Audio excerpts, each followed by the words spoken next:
The wind howled across the frozen plains of northern Europe, sweeping over an endless field of white. Beneath the clouds, the surface of Lake Peipus slept under a thick shell of ice, unaware that it would soon become a graveyard for empires. Soft strings rise, a distant bell tolls. On this day, the breath of winter met the fire of faith. Welcome to Timeline Dresser, where history's most epic moments come alive. If you love real stories told with cinematic depth, subscribe now, because today, we step into the year 1242, when courage, faith, and the frozen earth itself decided the fate of nations. The story begins long before the clash of steel. Europe in the early 13th century was restless, a continent caught between cross and sword. To the west, the crusading orders marched under banners of Christ, claiming they fought for salvation. To the east, the Orthodox faith burned quietly, proud and defiant.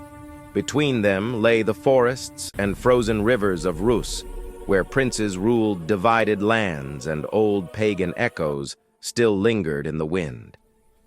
Alexander Yaroslavich, later called Alexander Nevsky, was born into this fractured world. A prince of Novgorod, young yet fierce, his eyes mirrored the cold of the north and the weight of duty. He watched as German crusaders pushed eastward, building castles on sacred soil, declaring their wars holy. To the Crusaders, Rus was a frontier of heresy.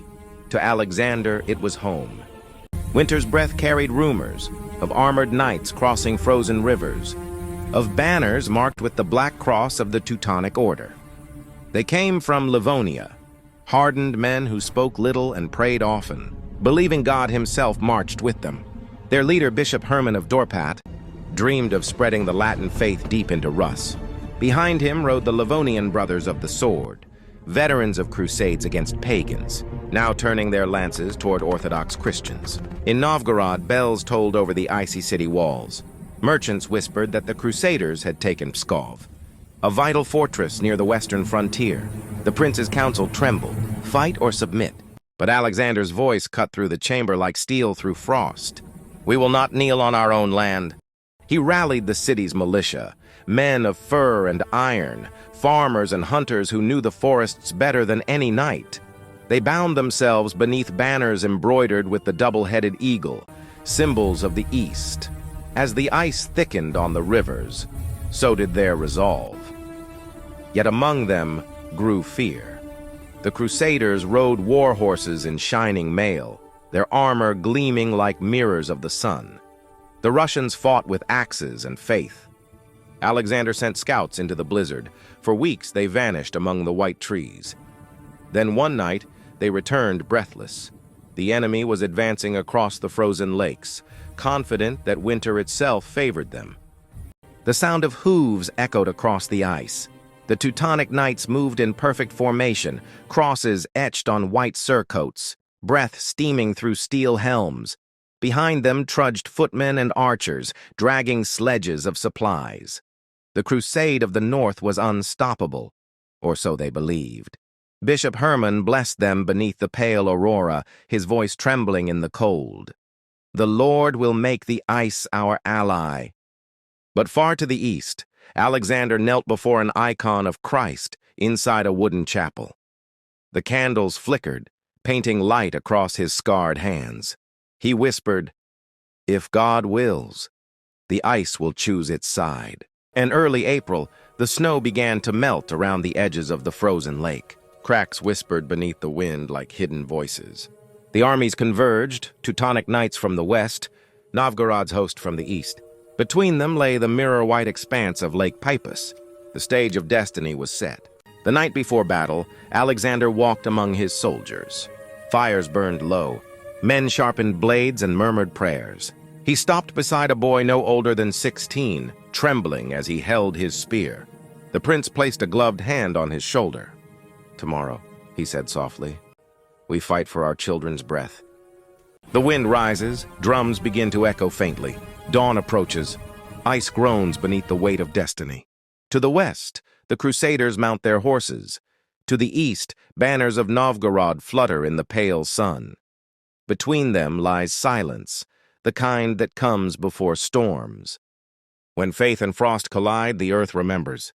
The first hint of dawn glowed over the icy lake, a fading sun struggling under layers of fog. Alexander stood on the ridge, his cloak whipping in the wind, eyes locked on the distant shapes of armored riders. The Teutonic Knights advanced, their armor gleaming white beneath banners marked with black crosses. Each hoofbeat echoed across the ice like a drum of war. Alexander raised his sword toward the horizon.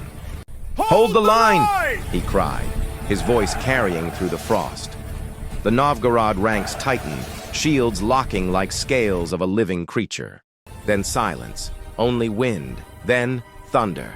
The German cavalry struck the Russian front with brutal force. Spears shattered, shields splintered.